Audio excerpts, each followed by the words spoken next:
Coco Martin, Julia Montes, pahinga muna at bakasyon muna sa Spain. Ng konti. Para masiguraduhin natin na kapag nabuo namin yung Sigabo, sisiguraduhin namin mula umpisa hanggang dulo, talagang papantay sa probinsyano hanggang Batang Quiapo, lalong-lalo na sa Sigabo.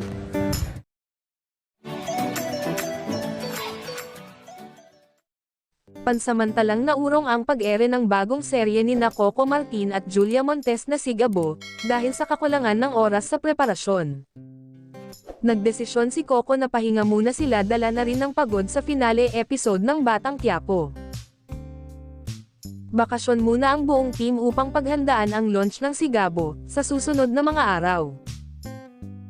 Sa Spain pala magbabakasyon sina Coco Martin at Julia Montes para makapagpahinga bago simulan ang bago nilang seryeng, Sigabo. Matatanda ang inamin ng direktor, producer at aktor sa nakaraang finale viewing at Thanksgiving party ng Batang Quiapo, na hindi tuloy ang pag-ere ng Sigabo, ika-16 ng Marso.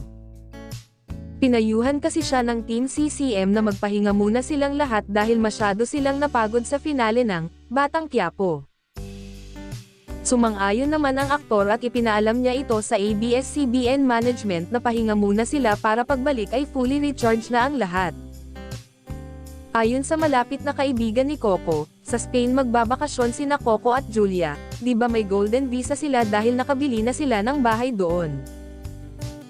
Swerte nga kasi bago natapos ang golden visa program ng Spain na pinahihintulutang mag-invest o makabili ng properties bago ang April 2025 ay nakabili na yata sila, noong 2024 pa.